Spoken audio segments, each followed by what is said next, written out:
আরে বাবা সারা দুনিয়া কিচ্ছু চায় না, শুধু সন্তানের একটু ভালোবাসা। সন্তান যদি ওই মা আর বাপকে যদি আমানত মনে করে, আল্লাহ নবী বলেন আবেগ নিয়া ওই মায়াবী চেহারার দিকে যতবার তাকাইবা এক একবার করে কবুল হজের সওয়াব তোমার আমল নামায় লেখা হয়। সাহাবী বলেন হুজুর আমি যদি 2 বার তাকাই, নবী বলেন 2টা হজের সওয়াব পাইবা। বলে আমি যদি 3 বার তাকাই, আল্লাহ নবী রাগ করে বলেন তোর নাকের ভিতরে ধুলাবালি লাগুক, বান্দা আল্লাহর সওয়াব দিবেন। আল্লাহ তুই তাকাবি যতবার, আল্লাহ তাআলা তোর আমল নামায় সওয়াব দিবে ততবার। বাজান যদি বুঝা থাকেন মা বাবা আমাদের কাছে আমানত। এখন অনেকে কইবেন হুজুর আজকে বয়ান শুনে লাভ কি, কলিজার ধন্ত হারায় ফেলাইছি, কবরে শোয়া দিছি, মাও নাই বাবাও নাই, আমি হাদিসের উপরে কেমনে আমল করি? আল্লাহ নবী বলেন দুনিয়ার কোন নেককার সন্তান যদি মা বাবার কবরের পাশে দাঁড়ায়া যায়, সন্তান যদি নেককার সন্তান হয় আর মা বাবাকে যদি আমানত মনে করে থাকে, আমানতের হেফাজত যদি করে থাকি, সন্তান যদি মা বাবার জন্য দোয়া করে প্রতি জুমার দিন, কোন দিন? প্রতি জুমার দিন।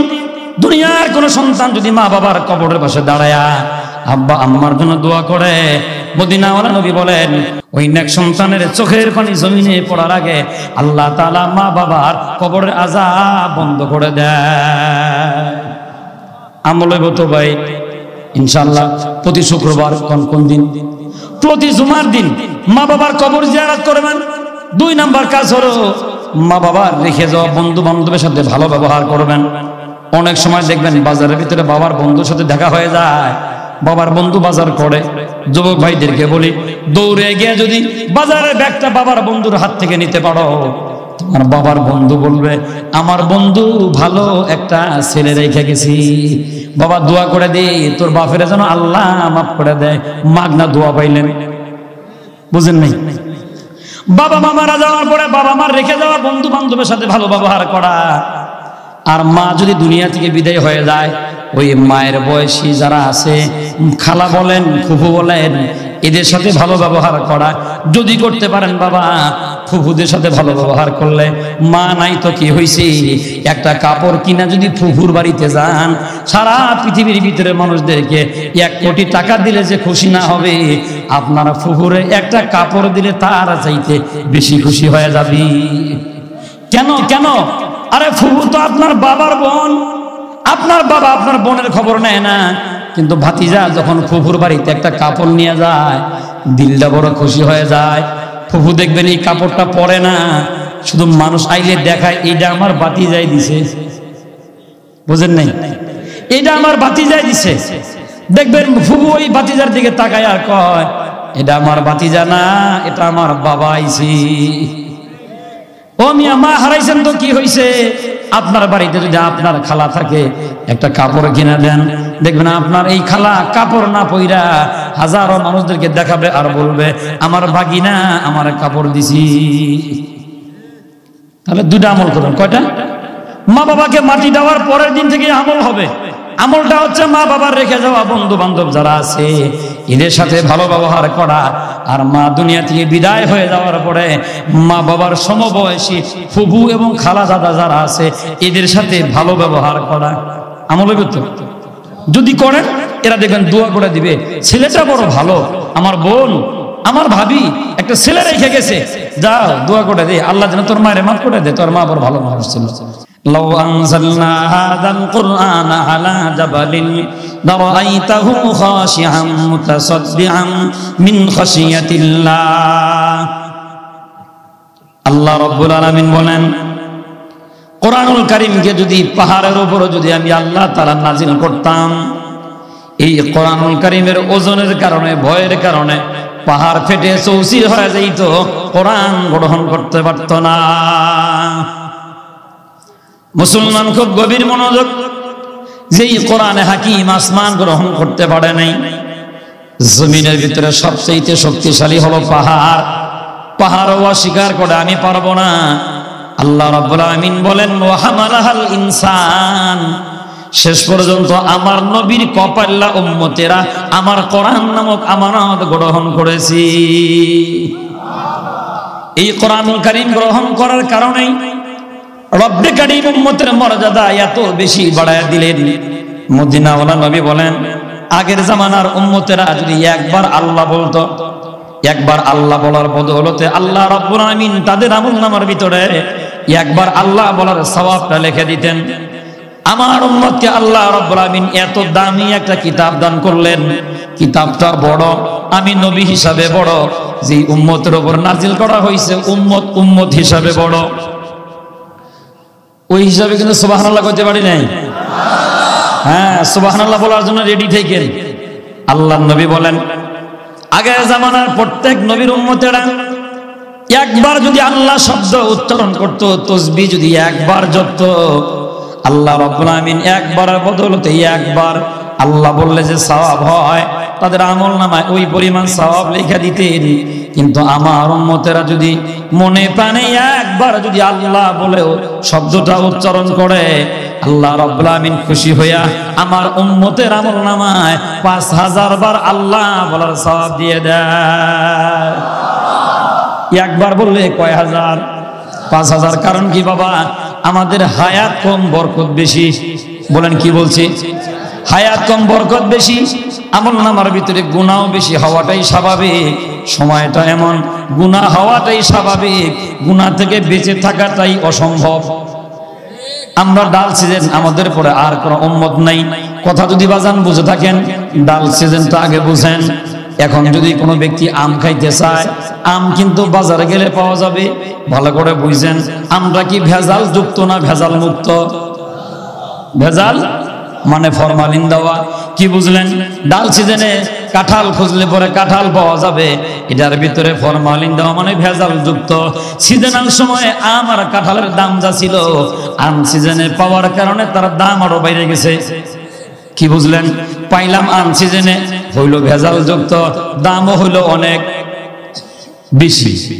তাহলে ডাল সিজনে আসলে পরে ভেজাল যুক্ত হয়, দামও বেশি হয়ে যায়। আমরা উম্মতেরা ডাল সিজন, আমাদের আমলনামার ভিতরে ভেজাল আছে না নাই? অন্যায় ভাবে বউ মারার গুনাহ আছে না নাই? আজকে শুক্রবার, খবর না দেখবেন আজকে অনেকে বউ পিটিয়েছে। ওই যে টুপি খুঁজে পায় না, সাপ্তাহিক নামাজি তো টুপি খুঁজে পায় না। খাদ্যমন্ত্রী বুঝছেন তো, বউ রে কইছে টুপি কই? নামাজ কালামের খবর নাই, বছরে একদিন, আবার মাসে একদিন, সপ্তাহে একদিন আবার টুপি তালাশ করে। এটা বলা মাত্রতে বাড়ার মেজাজ খারাপ। দিনটাও শুক্রবার, বরকত দিন, বরকতটা তোরে দিয়ে স্টার্ট করি। আজকেও বউ পিটিয়েছে, এমন লোক আছে না নাই? আছে। আর আমাদের মায়ের জাতির একটা স্বভাব হলো, এরা বোঝে কম, কথা কয় বেশি। কি কইছি কোন তো? হ্যাঁ, বোঝে কম, এজন্য মায়েরও খায় বেশি। আর যদি কথা কম কয়, মায়েরও কম খাইব। বাজান গভীর মনোযোগ। ডাল সিজন বুঝাইছে, ডাল সিজনে চলে আসলে ভেজাল যুক্ত হয়, দামও তার বেশি হয়। ভেজাল যুক্ত হইল, আমাদের টাইবার মিলাই নেন বাবা। আমরা ডাল সিজনে আমলনামা ভেজাল যুক্ত, বউ মারার গুনাহ আমাদের আমলনামায় আছে, জমিনের আইল ঠেলার গুনাহ আছে, দুধে পানি মিশানোর গুনাহ আছে, খাদ্যে ভেজাল দেওয়া, ওজনে কম দেওয়া, মিথ্যা বলার গুনাহ আমাদের আমলনামায়। এমন ভাবে মনে কইলেন সব মনে হয় ফিরিস্তা বইছি আমরা, না গুনাহ নাই? আরে বাবা, গুনাহ থাকাটাই স্বাভাবিক। তো কি হয়েছে? আমরা গুনাহ করবো এটা মালিক জানে, কথা কয় না?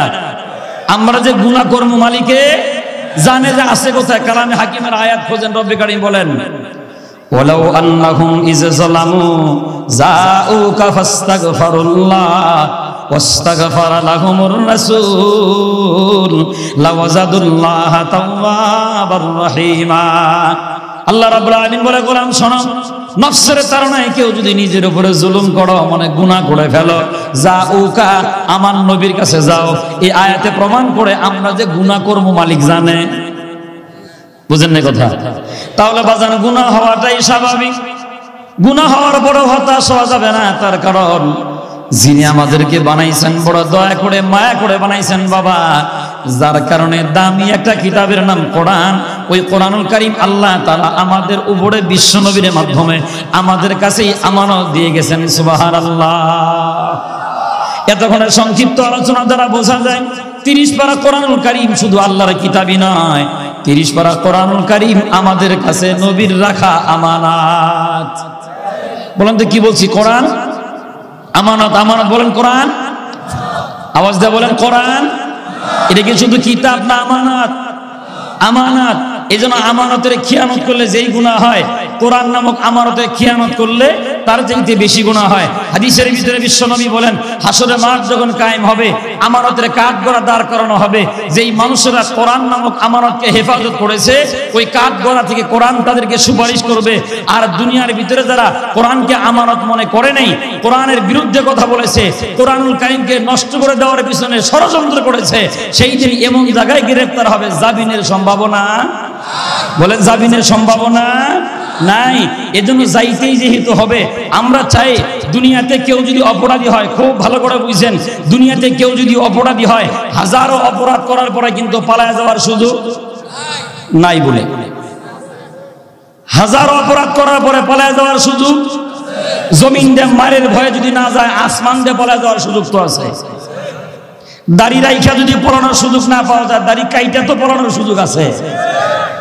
বোঝে না, কথা বোঝে না। শুনতেছেন কি আমার কথা? পেছনের ভাইরা আওয়াজ যায়, কিন্তু আপনাদের আওয়াজ কিন্তু আমি পাই না। তাহলে এলার্ট হন, আবার তো এর দায়ী গেলি। দুনিয়াতে অপরাধী হইলে মানুষের ফিতনার ভয়ে, মারের ভয়ে জমিনটা যদি পালাইতে সাহস নাও পায়, আসমান দিয়ে পালায় যাওয়ার সুযোগ আছে।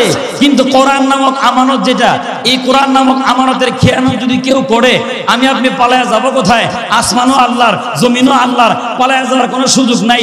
এই জন্য কোরআনের আমানত নামক হেফাজত, এই হেফাজত করতে গিয়ে যদি আবু সাইদের মতো আবার যদি বুক পাইতে দেওয়া লাগে, আমি জানতে চাইতেছি শিশুয়ার আশেপাশের মুসলমান, মুক্তাগাছার মুসলমান, এই আমানতকে হেফাজতের জন্য আবু সাইদের মতো বুক পাইতে দেওয়ার জন্য কারা কারা তৈরি আছে?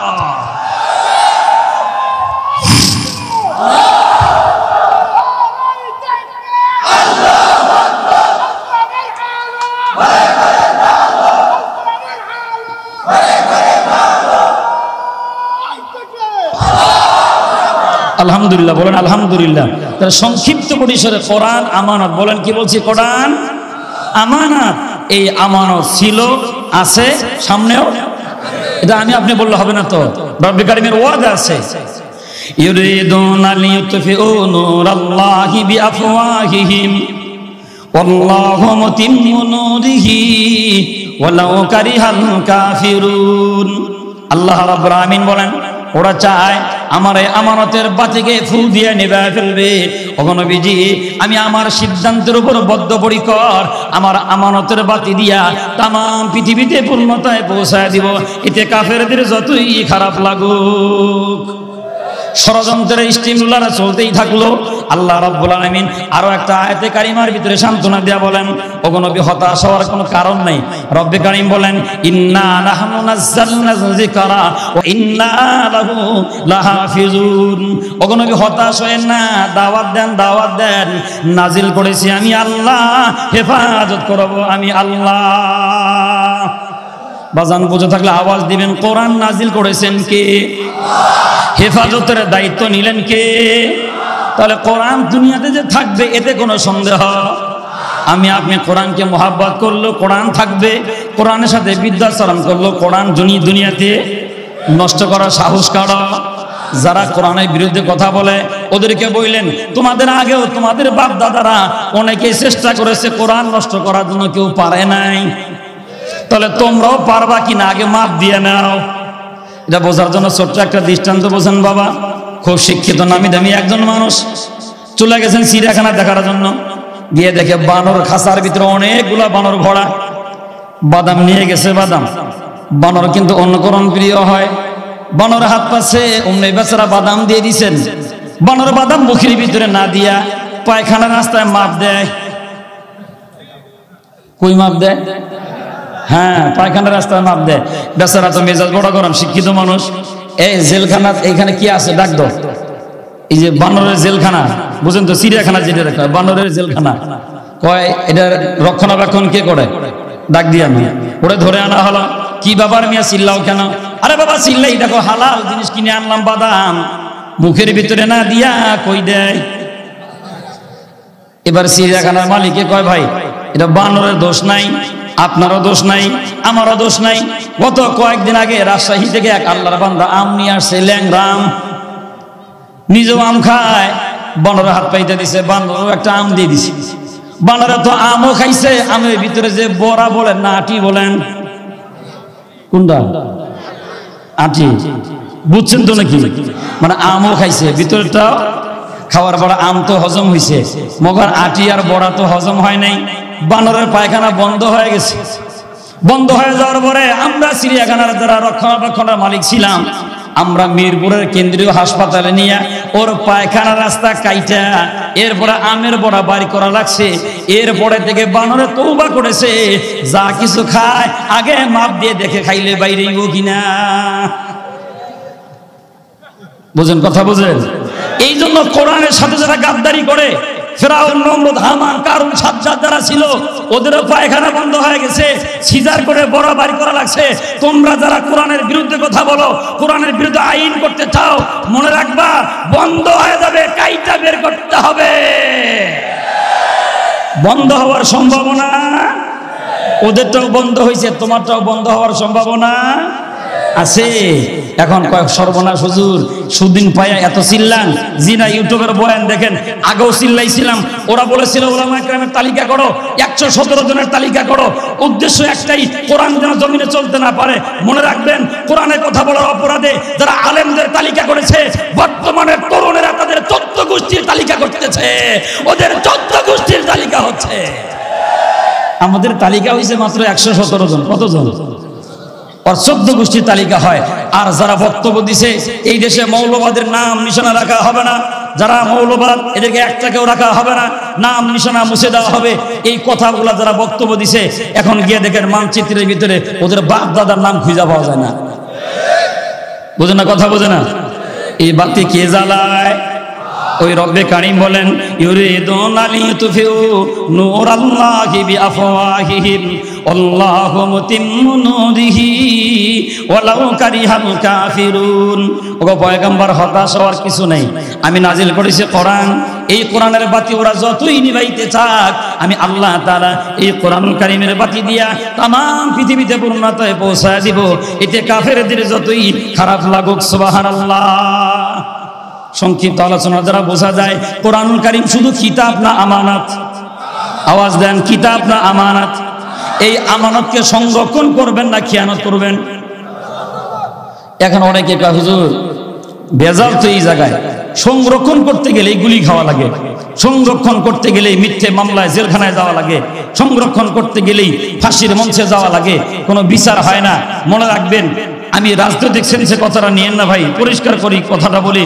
আমাদের সাবেক প্রধানমন্ত্রীর বাবা হত্যার বিচার কিন্তু এই দেশে 50 বছর পরে হয়েছে। 2-1 কইছে, বাকি একটাও কয় না। আরে ভাই সত্য কথাটা বলেন না, প্রধানমন্ত্রীর বাবা হত্যার বিচার এই দেশের মাটিতে কয় বছর পরে হয়েছে? কি বুঝলেন? বাবার মোহাব্বত তার অন্তরে ছিল বিধায়ী, সঙ্গত কারণে সে তার বাবা হত্যার বিচার চাইছে। কত বছর পরে? হ্যাঁ, বাবার মোহাব্বত না থাকলে তো এটা চায় না। তাহলে বোঝা যায় বাবার মোহাব্বত থাকলে, ন্যূনতম মোহাব্বতের কারণে 50 বছর পরে বাবার বিচার চায়। ভালো করে বুঝছেন, আমরা আমাদের নবীকে মোহাব্বত করি, বাবার চাইতে কম না বেশি?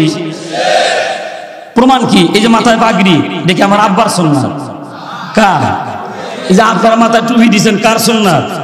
দাড়ি রাখছেন, কার সুন্নাত? পাঞ্জাবি লাগাইছেন, কার সুন্নাত? লাঠি লাগান, কার সুন্নাত? হ্যাঁ, তাহলে কি বুঝলেন? আমি বাবারে মহব্বত করি, কথা ঠিক, বাবার সুন্নত আমার দেহে নাই। দাদারে মহব্বত করি, কথা ঠিক, দাদার সুন্নত আমার দেহের ভিতরে নাই। আমার সন্তানকে মহব্বত করি, কথা ঠিক, সন্তানের মহব্বত আমার দেহে নাই। মাথা থেকে পা পর্যন্ত গোটা মদিনাওয়ালা নবীর সুন্নাত। তার বাবা হত্যার বিচার যদি আমাদের দেশে 50 বছর পরে হয়, সামান্য মহব্বত থাকার কারণে আমরা নবীকে হাজার লক্ষ কোটি গুণ বেশি মহব্বত করি। এখন আমাদের পরিষ্কার কথা হলো, নবীকে যারা গালি দিছো তৈয়ার থাইকো, আর আমরা নবীর পক্ষে কথা বলার কারণে বুলেটের আঘাতে রক্ত যত ফোঁটা ঝরাইছ, মনে রাখবা প্রতি ফোঁটা রক্তের পাই পাই করে হিসাব নেওয়া হবে, পাই পাই করে হিসাব নেওয়া হবে। তার কারণ যদি ইমানের দাবিতে কথা বলতে পারেন, হতে পারে আজকের এই সমাবেশটাই নাজাতের উসিলা হওয়ার সম্ভাবনা। আছে। মনে রাখবেন, এই জাতিকে পরিষ্কার করে সময় দিবেন। অনেকে ভুলে গেছে 5 মে শাপলা চত্বরে এদেশের মাটিতে ওলামা একরামের রক্ত ঝরেছে। কিছুদিন আগেও গুজরাটের কসাই মোদি বিরোধী আন্দোলনে এদেশে ওলামা একরামের রক্ত ঝরেছে। এদেশে ইসলামের কথা বলার অপরাধে বাংলাদেশ জামাত ইসলামের 1 থেকে 11 জন বড় বড় প্রথম সারি নেতাকে ফাঁসির মঞ্চে ঝুলা দেওয়া হয়েছে। হেফাজতের নেতাদেরকে গুলি করে পাখির মতো ঝাঁঝরা করে দেওয়া হয়েছে। দাওয়াত ও তাবলীগের মেহনত করার কারণে কাকরাইলে মাঠে রক্ত ঝরানো হয়েছে। মনে রাখবা, এক ফোঁটা রক্ত বৃথা যাবে না। যেখানেই থাকো, মাটির নিচে থাকলেও টেনে বের করে বিচার করা হবে, বিচার করা হবে।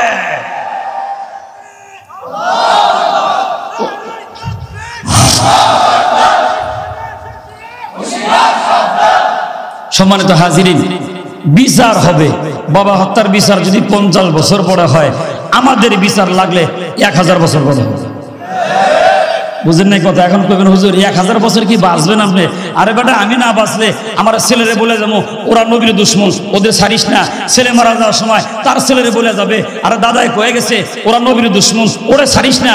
এইভাবে যাইতে যাইতে 1000 বছর পরেও যদি হয়, ওদেরও বিচার হবে ইনশাআল্লাহ। বিচার হবে ইনশাআল্লাহ। আগেই তো শুরু হয়ে গেছে। যেই বেড়া আমাকে বিচার করতো, হেয়ার বিচার নিজের বিচার নিজে করতে পারে না। এখন দাঁড়িয়ে রেখে কলার পাতার ভিতরে ঘুমা। বুঝেন নাই মনে হয় আমার কথা? হ্যাঁ, চেনেন নাই? চিনছে? হ্যাঁ, কত জাতের দরবেশ বাবা, কত আর দেখবেন আপনি। কেবল শুরু। যারা বলছিল খেলা হবে, প্লেয়ার নাই, মাঠ ফাঁকা। কয় না, মাঠ ফাঁকা। প্লান্টি গোল দিবার গিয়া যদি দেখেন গুলিও নাই, বেগিও নাই। কি মজার গোল! হ্যাঁ, এর চাইতে আরো কোনো মজা আছে? যারা বলছিল খেলা হবে, খেলা হবে, আমরাও বলছিলাম তখন চ্যালেঞ্জ করে, অপেক্ষা করেন, খেলা হবে, মাগার প্লেয়ার থাকবে না। এজন্য আমরা চাই, আবার হেডলাইন মনে রাখেন, কোরআন কি শুধু কিতাব না আমানত? মনে থাকবে তো? কতদিন? কবরে যাওয়ার আগ পর্যন্ত যেন মনে থাকে। 30 পারা কোরআন আমাদের কাছে আল্লাহর নবীর দেওয়া আমানত। বলেন, কি বলছি? নবীর দেওয়া আমানত। আমরা আপ্রাণ চেষ্টা করবো এই আমানতের হেফাজত করার জন্য ইনশাআল্লাহ। নাম্বার 2, থানবী রহমাতুল্লাহি আলাইহি খুতবাতুল আহকামের ভিতরে বলেন, আল আওলাদু আমানাতুন ইলাল ওয়ালাদ ওয়াল ওয়ালাদু আমানাতুন ইলাল আওলাদ। হে দুনিয়ার মানুষেরা শোনো, পৃথিবীর জমিনে তোমরা যারা সন্তানেরা আছো, মনে রাখবা, এই সন্তানেরা মা বাবার কাছে আল্লাহর দেওয়া আমানত। দুনিয়ার কোন মা বাপ যদি এই সন্তানকে যদি আমানতের হেফাজত করে, আল্লাহ রাব্বুল আমিন এই আমানতের সংরক্ষণ করার কারণে এই নেক সন্তান দুনিয়াতে রেখে যাওয়ার বদৌলতে ওই মা বাবার কোনো হিসাব নেবে না। আল্লাহ তাআলা ওই মা বাবাকে বিনা হিসাবে জান্নাতের মালিক বানিয়ে দিবেন। জি, 2 নাম্বার আলোচনা হচ্ছে সন্তান আমানত। বলেন, সন্তান আমানত। আমার আপনার ছেলে মেয়েরা শুধু ছেলে মেয়েই না, আমানত। আমানত আর কি?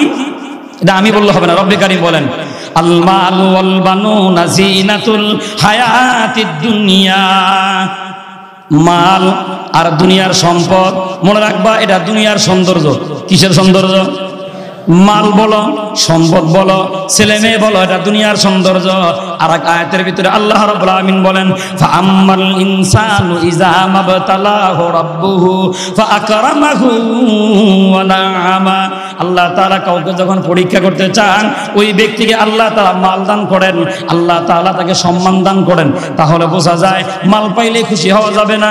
মাল হচ্ছে আমার পরীক্ষার কারণ, হতে পারে সন্তানটাও পরীক্ষার কারণ। পৃথিবীর জমিনে কোনো মা বাপ যদি সন্তান নামক আমানতের খিয়ানত করে, হাসরের মাঠ যখন কায়েম হয়ে যাবে, ওই সন্তানের দাঁড়ায়া রব্বে কারীমকে ডাকবে আর বলবে, অকালাল্লাযীনা কাফারু রব্বানা আরিনাল্লাযীনা আদাল্লানা মিনাল জিন্নি ওয়াল ইনস নাজআলহুমা তাহতা আকদামিনা লিয়াকুনা মিনাল আসফালিন। আল্লাহ রাব্বুল আমিন বলেন, মা বাবার অবহেলার কারণে যদি কোনো সন্তান নষ্ট হয়ে যায়, সন্তান কিন্তু বাবা নষ্ট হয় না, আমরা নষ্ট বানাই। সন্তান কি নষ্ট হয় না আমরা বানাই? আর সন্তান যখন নষ্ট হয়ে যায়, গ্লাসের ভিতরে পানি আনে, বোতলের ভিতরে পানি আনে, একবার এই হুজুরের কাছে যায়, আবার এই মুরব্বির কাছে যায়, কয় হুজুর একটু পানি পড়া দেন। কয় পানি পড়া দিয়ে কি করবেন? কয় ছেলে কথা শুনে না। এর পানি পড়ার কাম হচ্ছে। হ্যাঁ, না, ওরে কোরআনের ছোঁয়া লাগান, এমনি ভালো হয়ে যাবে। খুব গভীর মনোযোগ বাবা। এই যে সন্তানদেরকে মা বাপ যদি আল্লাহর পরিচয় না দেয়, আল্লাহর উলুহিয়াতের পরিচয় না দেয়, রুবুবিয়াতের পরিচয় যদি না দেয়, রিসালাতুন নববীর পরিচয় যদি না দেয়, কিয়ামতের ময়দানে এই সন্তানেরা মা বাপকে খুঁজবে। কারে খুঁজবে? আছে কথা, আমি বললে তার হবে না। কোরআনের আয়াত রব্বুল কারীম বলেন, ফাকালাদ দুআফাউ লিল্লাযীনা ইসতাকবারু ইন্না কুন্না লাকুম তাবআন ফাহাল আনতুম মুগনুনা আন্না মিন আযাবিল্লাহি মিন শাই। ওই অনুসারে ডাকদা বলবে, বাবা কোথায়, দাদা কোথায়, বড় ভাই কোথায়, নেতারা কোথায়, সবাইকে এক জায়গায় জমায়েত করার পরে বলবে, ইন্না কুন্না লাকুম তাবআন, নিশ্চয় আমরা তোমাদের অনুসারী ছিলাম, যেমনে বলতা অমনে চলতাম। এই যে জাহান্নামের আগুন দাউ দাউ করে জ্বলে ফয়সালা হয়ে গেছে জাহান্নামের, ফাহাল আনতুম মুগনুনা আন্না মিন আযাবিল্লাহি মিন শাই। আজকে কি আযাব একটু কমাই দিবার পারো? ওই মা বাপ তখন দাঁড়ায় বলবে, ক্বালু লাউ হাদানাল্লাহ, ক্বালু লাউ হাদানাল্লাহু লাহাদাইনাকুম সাওয়াউন আলাইনা আযাজিনা আম সাবারনা। তুমি একই সাথে জাহান্নামী হই। নাউজুবিল্লাহ বলেন না? তাহলে সন্তান যে আমানত, এই আমানতের খেয়ানত করার কারণে মা বাবাকে কোথায় যাইতে হবে? কোথায়? থানবী রহমাতুল্লাহি আলাইহি খুতবাতুল আহকামের ভিতরে লেখেন, আর দুনিয়ার কোন মা বাপ যদি সন্তান নামক আমানতের হেফাজত করে, ওই মা বাপ দুনিয়ার ভিতরে ভাগ্যবান মা বাপ। ওই সন্তান দুনিয়ার ভিতরে যত আমল করে, এর একটা অর্ধেক সওয়াব মায়ে পায়, অর্ধেক সওয়াব বাবায় পায়। থানবী রহমাতুল্লাহি আলাইহি লেখেন, এই ছোট ছোট সন্তানেরা সকালবেলা যখন মক্তবে যায়, এদিকেও এরকম আছে মক্তব, সকালবেলা সকালে যখন সন্তানেরা মক্তবে যায়, যা দেখবেন হাতের ভিতরে কায়দা নেয়। ওরা কি মক্তবে যায় শুধু পড়ে না, দুষ্টামিও করে? দুষ্টামিও করে। কেমন দুষ্টামি করে? গিয়ে দেখছে শালিক ঢুকছে, দেখবেন কায়দা রাইকা শালিক খুঁজতে গেছে। হ্যাঁ, একটাই গেছে শালিক খুঁজতে, দুষ্ট তো আর একটা কম না। আস্তে করে ওর কায়দা নিয়ে পকেটে থুইছে, ওইটা দৌড়ে এসে আয়া আলিফ বা তা সা, আমার কায়দা কো নাই, কায়দা নাই। আবার আরেকটা আলিফ বা তা সা, ওই তোর কায়দা ওইটাই নিছে, আলিফ বা তা সা আমার কায়দা দে। আলিফ বা তা সা হুজুর কায়দা পাই না, আলিফ বা তা সা কায়দা যদি না পাই আগামী কাল থেকে মক্তবে আমু না। ও যত কিছুই বলো, কিন্তু আলিফ বা তা সা বাদ দেয় না। আল্লাহর হাবিব সাল্লাল্লাহু আলাইহি ওয়াসাল্লামের হাদিসের বরাত দিয়া থানবী রাহমাতুল্লাহি আলাইহি লেখেন, এই দৃশ্য যখন মক্তবে হয়, ফেরেশতারা আসমানে দাঁড়ায় দাঁড়ায় হাসে। মালিক জিজ্ঞাসা করে, হাসো কেন? ফেরেশতারা বলে, পরওয়ারদিগার আলম, ছোট্ট ছোট্ট মাসুম বাচ্চা, ওর আমলনামাই এখনো চালু হয় নাই, ওর আমলনামায় গুনাহও নাই, ওর আমলনামায় সওয়াবও নাই। এই যে আলিফ বা তা সা পড়ে, রব্বে কারীম জিজ্ঞাসা কয়বার পড়ছে, কয়বার? কয় হিসাব নাই। সুবহানাল্লাহ কোন হিসাব নাই। তো আমার পয়গম্বর বলছেন, একবার পড়লে 10টা করে সওয়াব হয়। এবার সওয়াবের এক কাজ করো, যতবার পড়েছে এক জায়গায় জমা করো, 10 দিয়ে পূরণ দাও। পূরণ দেওয়ার পরে সওয়াবের স্তূপ হয়ে গেছে। এবার ফেরেশতারা আশরাত জান্নাতে হয় বলে, ওগো মালিক, সওয়াবগুলো নিয়ে যাব কোথায়? ওর তো আমলনামায় চালু হইল না, গুনাহও নাই, সওয়াবও নাই, দিব কোথায়? আল্লাহ রাব্বুল আলামিন বলেন, একটা সওয়াব নষ্ট করবি না, সমান সমান ভাগ করে দে। অর্ধেক সওয়াব মায়ের আমলনামায় জমা দিয়ে দে, বাকি অর্ধেক সওয়াব বাবার আমলনামায় জমা দিয়ে দে। ঠকছে না দিচ্ছে? মক্তবে পাঠাইয়া ঠকছে না দিচ্ছে? ওই যে বুদ্ধিজীবী যারা কইতো মাদ্রাসায় পড়লে জঙ্গি হয়, আজকে খুঁজে দেখে আসলে যা বলছিল তা না। জঙ্গি ধরো, জঙ্গি মারো, জঙ্গি ভরো জেলে, ঠান্ডা মাথায় খুঁজে দেখো জঙ্গি তোমার দলে। জঙ্গি ধরো, জঙ্গি মারো, জঙ্গি ভরো জেলে, ঠান্ডা মাথায় খুঁজে দেখো জঙ্গি তোমার ছেলে। ওরে ও দেশের মানুষ, হইছে নিহুস পাইছো নি বাইটের, জঙ্গি বলে আর দেখো না মোল্লা মুন্সিদের। পাগড়ি মাথায় পাঞ্জাবি গায়ে দেখে যদি লোকে, উগ্রবাদী জঙ্গিবাদী বলে মোদের ডাকে। দুঃখের সীমা নাই, আমরা কি দিয়ে বুঝাই? দুঃখের সীমা নাই, আমরা কি দিয়ে বুঝাই? আলেমরা কেউ উগ্রবাদী জঙ্গিবাদী নয়, আলেমরা কেউ উগ্রবাদী জঙ্গিবাদী নয়। হুজুর কত ঠিক আছে তুমি না? ভয় পাইতেছেন আবার? হ্যাঁ, অনেকে আবার কয় হুজুর সাবধানে কই, আবার কিন্তু চট করে আয়া বলবো, বাপরে বাপ। হ্যাঁ, আমি কই চট করে আসার দরকার নেই, আমারে পাঠায় দাও, আমি আনতে যাবো। হ্যাঁ, হিসাব অনেক বাকি আছে, হিসাবের দরকার। এটা চট করে আয়া কাম নাই, আমরা আনতে যাবো। আপনারা যাইবেন তো? যাইবেন? হ্যাঁ ইনশাল্লাহ তৈয়ার থাইকেন। ওরা আবার কয় মাঝে মাঝে ফেসবুকের ভিতরে নগি বইটা সাজায় আর কয় আমরা ডাকের অপেক্ষায় আছি। আমরাও বলি আর একবার মাঠে নাইমা দেখিস বেটা, খবর দেখার টাইম পাবি না। ইনশাআল্লাহ স্বাধীনতা এনেছি, স্বাধীনতা রক্ষাও করব ইনশাআল্লাহ। আল্লাহ তাআলা যেন যেভাবে কোরআনের জন্য মাঠ তৈরি হয়েছে এইভাবে ধরে রাখার তৌফিক দান করেন, বলে আমিন। সম্মানিত হাজিরিন, 2 নাম্বার আলোচনা, সন্তানেরা আমাদের কাছে আমানত, যদি হেফাজত করেন জান্নাত, নষ্ট হয়ে গেলেই জাহান্নাম, কোনো সন্দেহ নাই। আছে কোথায়? আল্লাহ নবী সাল্লাল্লাহু আলাইহি ওয়াসাল্লাম বলেন ইউবাসুন নাস ইয়াউমাল কিয়ামা সুম্মা ইউমাইয়িজুল উলামা ফায়াকুলু ইয়া মাশারাল উলামা ইন্নী লামাযা কলবি ইন্নী লামাযা ইলমি আলা কলবিকা লিউআযিবাকুম। আল্লাহ রাব্বুল আলামিনের হাবিব বলেন কিয়ামতের ময়দান যখন কায়েম হয়ে যাবে, আল্লাহ তাআলা সমস্ত মানুষগুলোকে এক জায়গায় জমায়েত করবেন, আলেমদেরকে উঠবেন, সুম্মা ইউমাইয়িজুল উলামা, এরপর আল্লাহ তাআলা আলেমদের দিকে একটু মনোনিবেশ করবেন আর বলবেন ইয়া মাশারাল উলামা ইন্নী লামাযা ইলমি আলা কলবিকা লিউআযিবাকুম। আমি আল্লাহ তাআলা তোমাদেরকে আযাব দিয়া তোমাদের সিনায় জমানো ইলমকে নষ্ট করতে চাই না। ইযহাবু কদ গফারাতু লাকুম, চলে যাও, বিনা হিসাবে তোমাদেরকে জান্নাত দিয়ে দিলাম। এই জন্য কিয়ামতের ময়দানে উলামা ইকরামের কোনো হিসাব হবে না। যদি বলে হুজুরাও যদি আকাম করে, অপরাধ তো করতেই পারে মানুষ, তবে হালকার উপরে ঝাপসা মার হবে, পৃথিবীর কেউ দেখবেই না। এলেমের কারণে। বলেন কিসের কারণে? এলেমের কারণে। এই জন্য বাজান আমার আপনার একটা সন্তান যদি হাফেজে কোরআন হয়, হক্কানি আলেম রব্বানি যদি হয়, এক কথা যদি আপনি আমানতের হেফাজত করেন, আমানতের হেফাজত করার বদৌলতে আল্লাহ রাব্বুল আলামিন ওই মা বাবাকেও মাফ করে দিবেন। সুবহানাল্লাহ। বুঝবেন কেমনে বাবা? ওই যে উলামা ইকরামকে বিনা হিসাবে মালিক যখন জান্নাতের সুসংবাদ দিয়ে দিলেন, সার্টিফিকেট উড়ায়া উড়ায়া আলেমরা জান্নাতের দিকে দৌড়ায়, মা বাবার সামনে দাঁড়ায় যাবে আর বলবে বাবা আমারে নিছিনো, আমি তোমার মা, এই যে লোকটা বুড়া বেটা তোমার বাবা, দুইজনকে নিয়ে যাও। আল্লাহ নবী হাদিসের মধ্যে বলেন উলামা ইকরাম পিছনের দিকে তাকাতেই আল্লাহ রাব্বুল আমিন ইশারা দিয়ে বলবেন আর দেরি কইরো না, লয়ে যাও। মা বাপকে নিয়ে আবারও জান্নাতের সার্টিফিকেট উড়ে দৌড়ানো হচ্ছেন জান্নাতের দিকে। হাদিসের ভিতরে, বুখারী শরীফের সরার ভিতরে পাওয়া যায়। এবার হাজারো মানুষ উলামা ইকরামের রাস্তা বন্ধ করে দিয়েছে, সামনে যাওয়া যায় না। জিজ্ঞাসা করে তোমরা কারা? কি কয়? তোমরা কারা? কই থেকে আইলা? সামনে রাস্তা বন্ধ, কি ব্যাপার? কয় হুজুর আমারে চিনেন? কয় না। কয় আমি আপনার মহব্বতের লোক। সুবহানাল্লাহ। কয় না? মনে করায় দিবে এই কেমন মহব্বতের লোক, অমুক দিন অমুক রাত্রে বয়ান করতে গেছিলেন, শুধু আপনার চেহারাটা একটু দেখার জন্য গেছিলাম মহব্বত নিয়ে। এই যে মহব্বতের দাবিতে আপনার সামনে দাঁড়াইছি, হাসরের মাঠে আমাদের আর কেউ নাই, দয়া করে যদি মালিককে একটু বলতেন।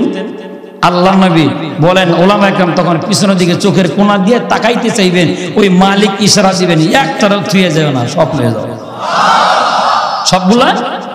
সাহাবী দাঁড়ায় বলেন ইয়া রাসূলুল্লাহ ইয়া হাবিবাল্লাহ, সংখ্যা কত? যাবে যে এদের সংখ্যা কত? আল্লাহর হাবিব সাল্লাল্লাহু আলাইহি ওয়াসাল্লাম বলেন সংখ্যা কত শোনো, আকাশের দিকে তাকাও। সাহাবা আজমাইন বলেন আকাশের দিকে তাকাইলাম। রহমতে দু আলম নবী বলেন আকাশের তারকাগুলা গণনা করো। সাহাবা আজমাইন বলেন তারকা গুইনা হয়রান হয়ে গেলাম, গণনা করে শেষ করা যায় না। নবীজির কাছে হয়রান পেরেশান হয়ে আসলাম, ওগো নবীজি তারকা গণনা করা সম্ভব নয়। আল্লাহ নবী বলেন তাহলে শুনে রাখো, আমার উম্মতের যারা উলামা ইকরাম হবেন তাদের মাধ্যমে সুপারিশের সংখ্যা হবে কত? আল্লাহর আসমানের ভিতরে তারকার সংখ্যা হবে যত। এবার বুঝে থাকলে খুশির চিত্তে বলেন তো উলামা ইকরামের সাথে থাকবেন না ভাগবেন? থাকবেন তো উলামা ইকরামের সাথে ইনশাআল্লাহ? সবাই থাকবেন ইনশাআল্লাহ? আলহামদুলিল্লাহ। হাত নামান, আল্লাহ কবুল করুক, আমিন বলেন। এই মহব্বত টুকুন যেন জান্নাতে যাওয়ার উসিলা হয়ে যায়, বলে আমিন। তাহলে দুইটা কথা বলে ফেলেছি ভাই, কোরআন আমাদের কাছে আমানত, সন্তান আমাদের কাছে আমানত। থানবী রাহমাতুল্লাহি আলাইহি বলেন ওয়াল আওলাদু আমানাতুন ইলাল ওয়ালাদ, এ দুনিয়ার সন্তানেরা শুনে রাখো, তোমরা যেমন তোমার মা বাবার কাছে আল্লাহর দেওয়া আমানত, ঠিক একই কায়দায় তোমাদের যাদের মা বাপ দুনিয়ায় বেঁচে আছে, মনে রাখবা মা বাবাও তোমার কাছে আল্লাহর দেওয়া আমানত। মা বাবা কেমন আমানত? মা বাপ এরকম একটা নিয়ামত আল্লাহ তাআলা দিলেন, যার চেহারার দিকে তাকাইলে পরে গুনাহ মাফ হয়, চোখের জ্যোতি বাড়ে, কবুল হজের সওয়াব মিলে। সুবহানাল্লাহ বলেন না? এর নাম কি? মা। মা বলেন কি? মা আর বাবা আমানত। বলেন কি? এরা কি শুধু মা বাপ না আমানত? থানবী রহমাতুল্লাহি আলাইহি হাদিসের বরাত দিয়ে বলেন, দুনিয়ার কোন সন্তানেরা মা বাপ পাইলো মানে আমানত পাইলো। আমানত পাওয়ার পরে যদি আমানতের খেয়ানত করে, ওই মা বাবা নামক আমানত যদি সন্তানের প্রতি নারাজ হয়ে যায়, ওই সন্তান যদি নারাজ হয়ে যায়, তাতে কোনো মা বাবার কোনো সমস্যা নাই। তবে মা বাপ যদি সন্তানের উপর নারাজ হয়ে যায়, ওই সন্তানের জন্য জাহান্নামের আগুন ওয়াজিব হয়ে যায়, নাউযুবিল্লাহ। আর মা বাপ যদি বলে, মালিক আমার সন্তান আমার কাছে ছিল আমানত, আমি আমার সন্তানের কাছে আমানত, আমার সন্তান আমাকে রক্ষণাবেক্ষণ করে এই আমানতের হেফাজত করেছে, ওগো মালিক আমি আমার সন্তানের প্রতি রাজি আর খুশি আছি। আল্লাহ রাব্বুল আলামিন হাদিসে কুদসির ভিতরে বলেন, দুনিয়ার কোন মা বাপ যদি বলে আমার সন্তান আমার কাছে ভালো, সঙ্গে সঙ্গে মালিক ডাক দিয়ে কয়, এই সন্তানটা আমি আল্লাহর কাছেও ভালো। দেখেন কেমন আমানত। মা বাপ যাদের আছে মনে রাখবেন, আল্লাহর দেওয়া একটা আমানত আপনার ঘরে আছে। আর যারা হারাইছেন এরা বুঝবেন আজকে বাড়ি যাওয়ার পরে দেখবেন বাবা বাড়িতে গেলে সবাইকে ডাক দিয়ে জাগানো লাগে, ওঠো আমি আসছি।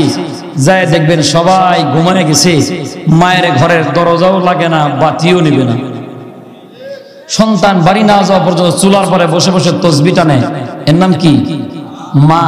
সন্তান যখন অসুস্থ হয়ে যায়, মা সন্তানের মাথার কাছে এসে হাত দেয়, আল্লাহ সন্তান তারা হায়াত বাড়ায় দাও, লাগলে আমার হায়াত থেকে কিছু হায়াত তারে দিয়ে দাও। এর নাম কি? এর নাম মা। আর আমরা না বুঝে বউয়ের কথা মায়ের উপর নির্যাতন করি, এমন যুবক আমার দেশে আছে। এই ঘটনার পরে থানবী রহমাতুল্লাহি আলাইহি লেখেন, একজন বিধবা মানুষ পেটে বাচ্চা থাকার পরে স্বামী মারা গেছে। আল্লাহর এই বান্দি মান্নত করছে যে আল্লাহ আমার পেটের বাচ্চা যদি ছেলে সন্তান হয়, আমি কোরআনের হাফেজ বানাবো। এরকম তো অনেকে নিয়ত করে না? কারোটা হয় কারোটা হয় না। ঘটনাক্রমে ছেলেটা ছেলে সন্তান হয়েছে, বাচ্চা। মা বড় খুশি যে আমার মান্নত পুরা করা খুব সহজ, বাচ্চা যেহেতু ছেলে বাচ্চা। খুব চেষ্টা করলেন, ছেলে মাদ্রাসায় পড়েও হাফেজও হইল না, আলেমও হইল না, বড় হয়ে গেছে। মা এবার চিন্তা করলেন, ছেলের চরিত্র নষ্ট হওয়ার চাইতে যদি একটা বিয়ে করায় দিই তাহলে তো ভালো হয়। বিয়ে করায় দিল মানে একটা বুদ্ধিজীবী বাড়িতে আনলো। কি জীবী? বুঝেন কথা? বুঝেন?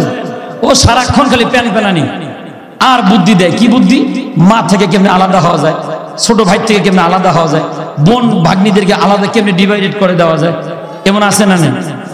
হ্যাঁ, সম্পদ বনে করে দিয়ে লাভ কি? কিসের সম্পদ? কোনো কিছু দেওয়া দরকার নেই।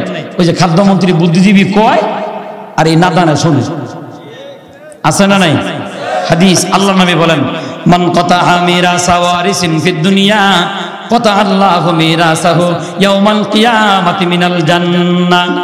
আল্লাহ রাব্বুল আলামিনের হাবিব বলেন, দুনিয়ার জীবনে কেউ যদি বোন এবং ভগ্নিপতিদের সম্পদ যদি মাইরা দেয়, মানে ওয়ারিস কমায় দেয়, এমন গুনাহ আমাদের আমলনামায় আছে না নাই? কি দরবেশ গো, কেউ কয় না? আমার নানা বাড়ি এই যে পাশেই, সব জানি, কই দেবো। ভালো করে বুঝেন, ওয়ারিস ঠকায় কি ঠকায় না? হাদিস শুনে যান। আল্লাহ নবী বলেন, মান কাতাআ মিরাসা ওয়ারিসিন ফিদ দুনিয়া, যারা দুনিয়ার ওয়ারিস কমায় দেয়, কাতাআ আল্লাহু মিরাসাহু ইয়াউমাল কিয়ামাতি মিনাল জান্নাহ। আল্লাহ তাআলা ওই ব্যক্তি যদি জান্নাতও পায়, জান্নাত পাওয়ার পরে যেই পরিমাণ দুনিয়ার ওয়ারিস কমায় দিছে, আল্লাহ তাআলা জান্নাতের অংশ ওই পরিমাণ তারে কমায় দিবেন। বুঝেন কথা? বুঝেন? এজন্য ওয়ারিস যা পায় তা দিয়ে দিবেন। দিবেন তো ইনশাআল্লাহ? সবাই দিবেন? হ্যাঁ, মুরব্বীরা কয় দেও নাই, ওদের হক দিয়ে দেয়, না দিয়ে থাকলে তাড়াতাড়ি দিয়ে দিবেন। আর আমাদের খাসলত হলো, আমরা ছেলেদেরটা হিসাব করে দিয়ে দেই, আর মেয়ে করে কান্দিস না, তোকে দোয়া করে দিব না। কি দোয়ার কন্ট্রাক্টরে নিছে রে বাবা? মানে ছেলের দোয়া করে দাও, ছেলের দোয়া করে দেয় না কেন? ঠ্যাঙ্গাই বল আডি দিয়া। হ্যাঁ, তাবলিগে যাও না, তাবলিগ বাদ দাও, আগে জমিন দাও। এই জন্য ছেলেটা ঠিক মতোই দেয়, আর মায়েরা যে আব্বা আঙ্গ জমিন, যা পারি না, কি করবো, মানে হিজলা মার্কা বাপ। হ্যাঁ বলে পারে না, বলে তোর সম্পদ বেটা, তুই পারস না কি করে আবার। এটা ধোকাবাজ, কথা কয় না। ছেলেদেরকে সম্পদ দেয় আর মেয়েদেরকে কি কয়, কি করে দিব, দোয়া করে দিব। হজে যাওয়ার সময় দেখবেন ছেলে করে জমি বেছে না, মেয়ের যে অংশ এটা বাপে বেছে, ছেলে করে সব সম্পদ দিয়ে এখন বেচারা মক্কাকে ফেরেশতা বেজে দিচ্ছে। যখন শয়তানটা যখন পাথর মারে, শয়তান একটা আর একটা রেখা, ও তো আমার চেয়ে বড় শয়তান। আমরা আল্লাহর এক চিন্তা দিই নেই, আদমরে এক চিন্তা না দিয়ে শয়তান হয়ে গেছি গা, আর ও জমিনের ওয়ারিশ ঠকাইছে, ও তো আমার চেয়ে বড় শয়তান।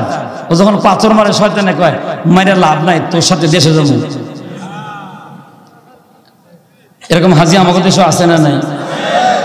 এদিকেও আছে। হ্যাঁ, হজ করে আয়ও দেখবেন দুধে পানি বিষয় কি দরবেশ, হজ করে আর একবার জমিন মেরে দেয়। আমার সাথে হজ করছে আরেকজন, হুজুর কি হজ করাই আনলেন, বেড়া তো লোক ভালো না, কি হয়েছে, আমার জমিন 10 হাত নিছে। হজ করে কয় হাত নিছে? আমি বলছি কেমনে বুঝান, বুঝাই হইলো এই বেচারা যখন মক্কা থেকে আইছে, ওর ছেলের লগে আমার জমিনে বিরোধ ছিল, আমি খুশিতে বলে ফেলাইছি তোর আব্বাই হজে থেকে আইছে, ভালো মানুষ, মক্কার ভালো জায়গা পাড়াই আইছে, তোর আব্বা জমিনের বাতরে যেটা দেখাই দিব ওটি ফাইনাল বাতর। আমি তো বলে ফেলাইছি অনেক মানুষের সামনে। ওখান তো হাজি সাহেব কালা বিড়া বেঁধে আইছে, ডাক্কাইসা জুব্বা খাই দিয়ে লাডি একটা বাঁকা হাতে নিয়ে খেতে আইছে, বাস খেতের বাতরে আইয়া 10 হাত পেঁয়াজ দিয়ে পাউতে দাগ দেখো, এইটা বাতর কয়াত পেঁয়াজ দিছে।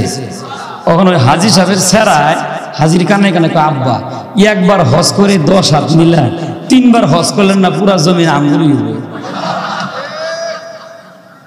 হ্যাঁ রে হাজি রে, এমন হাজি আছে না নাই? মনে রাখবেন, শুধু মক্কায় গেলে কিন্তু হাজি হয় না।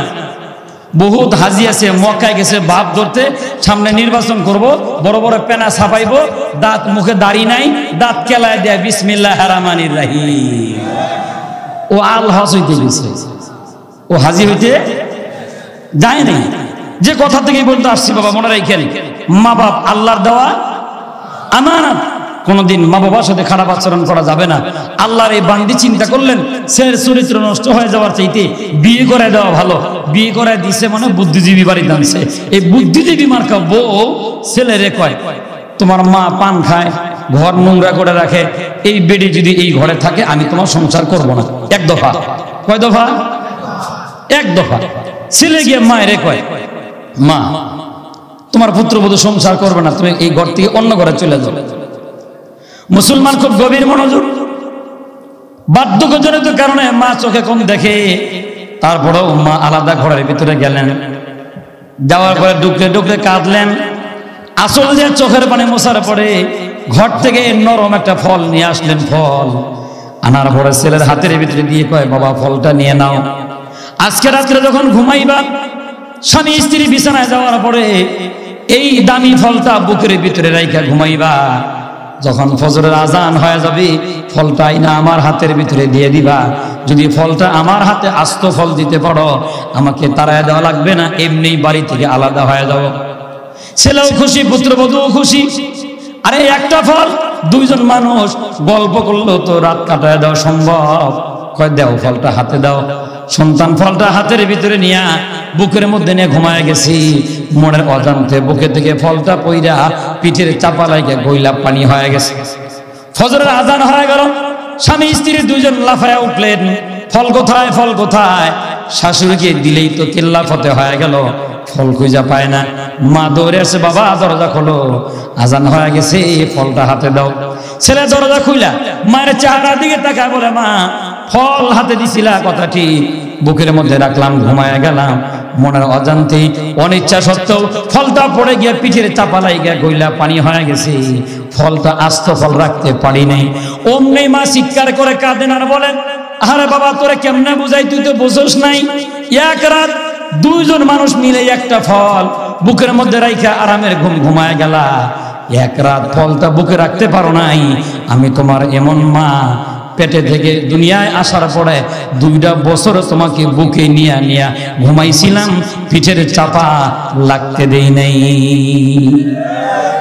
আর আমি তো তোর ওই মা, যে মা 2 বছর বুকে রাইখা ঘুমাইলাম, জীবনে কোনোদিন পিঠের চাপা লাগে নাই, কি করে তুমি আমাকে বাড়ি থেকে চলে যাইতে বলো? ছেলের মনের ভিতরে একটু মায়ের উদ্রেক হয়েছে। মা তোমার যাওয়া লাগবে না, তুমি আমার বাড়িতেই থাকো। বেশ কিছুদিন আবার চলে গেল। ওই যে বুদ্ধিজীবী শুধু বুদ্ধি দেয়, বুদ্ধি দিতে দিতে শেষ পর্যন্ত বলতেছে এই বাড়িতে থাকলে পরে এই বুড়ির কথা মতো তুমি চলবা, এই বাড়িতে থাকা যাবে না, চলো আমাদের বাড়ি থেকে ঘর জামাই থাকবা। ঘর জামাই বোঝেন তো বাবা? ঘর জামাই মানে কোনো কাজ করে খাওয়া লাগে না, শ্বশুরের গাড়ি, শ্বশুরের তেল, মার হ্যান্ডেল, চিন্তা নাই, ভাবনা নাই। ও চায়ের দোকানে বয়ে বয়ে গল্প করে, কয় পেঁয়াজের দাম 300 টাকা হইলেও আমার টেনশন নাই, চিনি 300 টাকা হলে আমার টেনশন নাই, আলু 100 টাকা কেজি হলে টেনশন নাই। আমি আমার ড্রাইভারে কইলাম, মামা যায়া দেখো ওই গান্দা করে শ্বশুর বাড়ি খায়। আস্তে করে যায়, কয় ভাই মনে কিছু যদি না নেন, আপনি কি শ্বশুর বাড়ির খান? কয় আমি শ্বশুর বাড়ি খাই। তুমি কেমনে জানলা? কয় তোমার কথাই বোঝা গেছে তুমি শ্বশুর বাড়ি খাও। মানে চালান ছাড়া ব্যবসা, কথা বোঝা না কি ছাড়া? এটা শ্বশুরে জলাশয় বানায় দিছে পুকুর, শ্বশুরে ছেড়ে দিছে মাছ, জাল দাও শ্বশুরের টাকার কেনা। যেই পাতিলে মাছ রাখে ওই পাতিলটাও শ্বশুরের টাকার কেনা। বেটা শুধু মাছ মারে আর খায়, মারে আর খায়, কি সারা ব্যবসা? এই বেটাও চিন্তা করলো আর বাড়ি থাকলে কাজ করে খাওয়ান লাগে, বউ যেহেতু সুন্দর একটা অফার দিছে চালান ছাড়া ব্যবসা করে খাই, চলো যাই, মারে দেখা দরকার নাই, শ্বশুর বাড়িতে গিয়ে যাই। চলে গেছে 20 বছর। কয় বছর? থানভী রহমাতুল্লাহি আলাইহি লেখেন, দীর্ঘ 20 বছর মায়ের কোনো খবর নাই। আল্লাহর বান্দা শ্বশুরালয়ে থাকে আর মজা মেরা মেরা খায়। মনে রাখবেন বাবা, এমন কিছু গুনাহ দুনিয়ায় আছে আল্লাহ ছাড় দেয় কিন্তু ছেড়ে। তার ভিতরে একটা হলো মা বাপ নামক আমানতের খেয়ানত করা। মা বাপ নামক আমানত কেউ পাওয়ার পরে যদি এই মা বাপ নামক আমানতের খেয়ানত করে, এই খেয়ানতের কারণে দুনিয়া কি আল্লাহ তাআলা দুনিয়ায় থাকা অবস্থায় থেকে আযাব দিয়ে গ্রেফতার করে। এজন্য দিলের কানে কথাগুলো বোঝার চেষ্টা করি বাবা। আল্লাহর এই বান্দা 20টা বছর মায়ের কোনো খবর নেয় না, আল্লাহ তাআলা ছাড় দিলেন কিন্তু ছেড়ে দেয় না। শেষ পর্যন্ত অবস্থায় মনে হয় গেল আল্লাহ নারাজ হয়ে দুরারোগ্য ব্যাধিতে আক্রান্ত করে দিলেন। এমন একটা রোগ হয়ে গেছে বাবা, শরীর পয়সা গেছে, শরীরটা দুর্গন্ধ, নাউজুবিল্লাহ বলেন না? শরীর পচে গেছে, শরীর যে দুর্গন্ধ, আল্লাহর বান্দা যেদিকে যায় মানুষ তাকে দূর দূর করে তাড়ায়া দেয় আর বলে তোমার শরীর যে দুর্গন্ধ, তুমি এখান থেকে চলে যাও। কি অবস্থা? এদিক ওদিক তাকাইতেছেন, পুলিশে দিয়েছেন, কি দেখেন? ও ছাত্র দেখতেছেন, আলহামদুলিল্লাহ, তাহলে আমি মাইন্ড করলাম না। ছাত্র দেখতেছে মানে সওয়াব হইতেছে, সুবহানাল্লাহ। হ্যাঁ, আমরা হুজুর, আমাদের পায়ের নিচে চামড়ার জুতা, ওরা ছাত্র, ওদের পায়ের নিচে ফিরিস্তার নূরের পাখা। যে বিষয় বয়ান স্টার্ট করছে মাত্র 3 ঘন্টা লাগবো, আর হুজুর কখন চলে আসে আমি জানি না, তাড়াহুড়া করতেছি। আমানত মাত্র 3 নাম্বারটা স্টার্ট হয়েছে। কয় নাম্বার? 1 নাম্বার কোরআন আমানত, নাম্বার 2 সন্তানেরা আমাদের কাছে আমানত, নাম্বার 3 মা বাবা। এরকম 11টা আমানত আছে। কয়টা? আল্লাহ জানে কতক্ষণ চলে। হতাশ হয়েছেন না তো? ইনশাআল্লাহ, ইনশাআল্লাহ। 3 নাম্বার মা বাপ নামক আমানত খেয়ানত করলে দুনিয়াতেই তার সাজা দিয়ে দেওয়া হয়। দুরারোগ্য ব্যাধিতে আল্লাহ আক্রান্ত করে দিচ্ছেন, শরীরে দুর্গন্ধ, গোশত পয়সা পয়সা পড়ে যায়। বলেন তো এমন স্বামী কি কেউ গড়ে রাখবো? লাত দিয়ে দিছে তারে, চলে যা বেটা, তোর মতো স্বামীর দরকার নেই। শ্বশুর বাড়ি কেউ তারা দেখতে পারে না। এই বেটা শ্বশুর বাড়ি থেকে চলে আসা রাস্তা দিয়ে হাঁটে আর কয়, মা বাবার ভিটাও ছাড়লাম, শ্বশুর বাড়ির ভিটাও ছাড়লাম, আমার তোরা যাওয়ার জায়গা নেই। বেটা হাওয়া করে কান্দে। এমন টাইমে একজন আলেমের সাথে সাক্ষাৎ। ও মিয়া, কান্দতেছে কেন? কান্দতেছি, আমার যাওয়ার জায়গা নেই। কি কয়? আল্লাহর বান্দা ডাক দিয়া কয়, ও মিয়া, কান্না করার কোনো কারণ নাই, চোখের পানি মুছে ফেলো। মনে রাখবা, দুনিয়ায় কোনো সন্তানের যাওয়ার যদি জায়গা না থাকি, তোমার কি মা বাপ দুনিয়ায় বেঁচে আছে? আল্লাহর ওই বান্দা কান্দে আর কয়, বাবা নাই, মা আছে। তবে মনে রাখেন, মা বাইসা থাইকেও কোনো লাভ নাই। 20টা বছর ধরে মায়ের কোনো খবর নেই না। এখন মায়ের ভিটায় ফেরত যাওয়ার মতো সাহস আমার অন্তরে নাই। এবার ওই আলেমে ডাক দিয়ে কয়, বেটা ভয় পাইস না, মার বাবা এমন একটা নিয়ামত, হাজার অপরাধ করার পরে যাদের কাছে জীবনে কোনোদিন ক্ষমা চাইতে হয় না, মা বাবার সামনে দাঁড়ায়া চেহারাটা মলিন করে যদি 2 ফোঁটা চোখের পানি জমিনের ভিতরে ফালা দিতে পারো, তুমি মাফ করে দেওয়ার আগেই তোমার মা বাবা বলবে, বাবা কান্দিস না, মাফ করে দিছি। এর নাম কি? এরা আল্লাহর বান্দা, চলে যাও, তোমার মায়ের কাছে যাও। অমনি হুজুরের হাতখানা ধরে কয়, হুজুর 20 বছর আমার মাকে আমি লালন পালন করি না, টাকাও দেই না, পয়সাও দেই না, আমার মাকে তো খাবারও আমি দেই না। 20 বছর হয়ে গেল, এখনো কি আমার মা আমাকে আশ্রয় দিবে? আলেম ডাক দেখো, মিয়া যাও, 20 বছর নয়, 50 বছর যদি মা বাপকে খাবার না দাও, দুনিয়ার কোনো মা বাপ সন্তানকে ফালাইয়া দেয় না। বুঝবেন কেমনে বাবা? আরো বাস্তব কথা শিখা যান। আমরা যারা মা বাবাকে আলাদা করে রাইখা পিঠ খাই, আমাদের উত্তরবঙ্গে যেটাকে বলে বেনো খায়, বেনো, বুঝছেন তো বাবা? আপনি বেনো খান, এরপরও দেখবেন আপনার মা মাঝে মাঝে আপনার ঘরের চতুর সাইড দিয়ে ঘোরে, মাঝে মাঝে এসে আপনার মা আপনারা জিগে কয়, কি রে বেটা তুই না শুকায় গেছস, একটা ভিটামিন এনে খাইস। ছেলে কিন্তু বাপ মায়ের পালে না, এরপরও বাপ মায়। এটা আমি ভালো জানি, কেন জানেন? পাবলিকের সাথে আমার খুব বেশি সম্পর্ক, ডাক্তারি করার সুবাদে। এই যে বয়ান করতেছি না, এটা আমার পেশা না, এটা আমার নেশা। শীতকাল আইলে আমার ঘুম ধরে না, পাবলিক ছাড়ে না। আমি পেশায় একজন পল্লী চিকিৎসক, মানে প্যারামেডিক্যাল ডাক্তার, অ্যালোপ্যাথির। আমার অনেক, আলহামদুলিল্লাহ, অনেক বড় একটা দোকান আছে, আমি সর্বক্ষণ রুগী দেখি, এটা আমার পেশা। মহিলা একটা আসছে এশার নামাজের পরে, আসলের ভিতরে শুধু পয়সা, ওই যেটাকে আপনাদের ময়মনসিংহে রেজগি কয়, বুঝছেন তো? আর আমাদের উত্তরবঙ্গে আদি, বুঝতেছেন তো? এটা আমার মাতৃভাষা না বুঝলে আবার হাত তুলে হুজুর বুঝি নেই। আমার মাতৃভাষা কিন্তু ইংরেজির চাইতেও কঠিন। কয় বাহে জেলা আলু আসিল শালা আলু না, এলা নাই আলু, এলা কেন তা আলু বাহে, তা আলু তো আলু, ইয়া ওখান ধরি কেন তা না আলু। কিরকম বুঝছেন? একটু বুঝেন নাই? এটা আঞ্চলিক ভাষা, এটা আবার তাফসির করলে বুঝবেন। মানে কি? যখন ছিল তখন তুমি আসো নাই, এখন নাই, এতক্ষণে আইসো। আসছো, তা আগে থেকে সময় দিলাম না কেন, যে ওই জিনিসটা লাগবো। এটারে আঞ্চলিক ভাষায় বলে যে এলা আলু আসিল সেলা আলু না, এলা নাই আলু, এলা আলু, আলু তো আলু, ইয়া ওখান ধরি কেন তা না আলু। বুঝেন কথা? বুঝেন? খুব কঠিন ভাষা, এটা না বুঝলে ফেল। এই বেডি আসলের ভিতরে পয়সা আনছে, রেজগি, যেটা আপনাদের ময়মনসিংহের ভাষাটা কইলাম, অনেকগুলা। রাত্রিবেলা আমি বললাম যে কি ব্যাপার, এতগুলো পয়সা কি করবেন? হুজুর একটু গুণা দেখেন। গুণা দেখি 150-এর উপরে, 1 টাকা থেকে শুরু করে 5 টাকাও আছে, 150-এর উপরে। আমি বললাম যে এগুলো চাষি কি করবেন? ওই যে কয়েকদিন আগে আপনারা বিচার করে আমার ছেলেকে পৃথক করে দিলেন না, আমি চিন্তা ভাবনা করে অনেকক্ষণ দেখছি যে আমার ছেলেটা কাজ করতে করতে মুখে রুচি নেই, শুকিয়ে যেতেছে। এই যে কিছু ডিম বেচা টাকা জমাইছিলাম, একটা ভিটামিনের বোতল দেন, ওর আব্বাই যেন না জানে। আল্লাহু আকবার। এর নাম কি? দেখেন, ছেলে কিন্তু পৃথক আলাদা খায়, আর মায়ে ডিম বেচার টাকা জমা করে ছেলের জন্য ভিটামিনের বোতল কিনা দেয়। এর নাম কি? বুঝবেন ভাই, যারা হারাইছেন, এটা না হারাইলে বোঝা যায় না কি জিনিস এটা বাবা। ছেলে 20 বছর বাপ মা পালে না, বাপ মা দেখে না। ঠিক আছে, হুজুরে কইছে যাই, বুক ভরা আশা নিয়ে চলে গেলেন নিজের গ্রামে। গিয়ে দেখে নিজের গ্রামই চিনে না, পরিবর্তন 20 বছর, অনেক পরিবর্তন। হাওমাও করে কাঁদতেছে, হাইরে বাড়ি চিনি না, ক্ষমা চাবো কখন? রাত গভীর, ওরা কাঁদতেছে, মানুষের দৌড়ে আসছে, চিল্লাও কিনা, কি হয়েছে? চিল্লাইতেছি, বাবা আমি হতাশ, আমি বাড়ি চিনি না। তোমার আব্বার নাম কি? যখন বাবার নাম কইছে, মানুষেরা ওরা দূর দূর করে তারা দেয়, মেয়ে চলে যা, তুই কুলাঙ্গার, তোর মারা তুই ভাত দেশ নাই, শ্বশুর বাড়ি পলাইছিস 20 বছর ধরে, তোর মা ভিক্ষা করে ভাত খাইতো, তুই চলে যাওয়ার পরে বাড়ি ভিড়ে বিক্রি করে 10 বছর খাইছে, এরপরে ভিক্ষা করে খাইতো।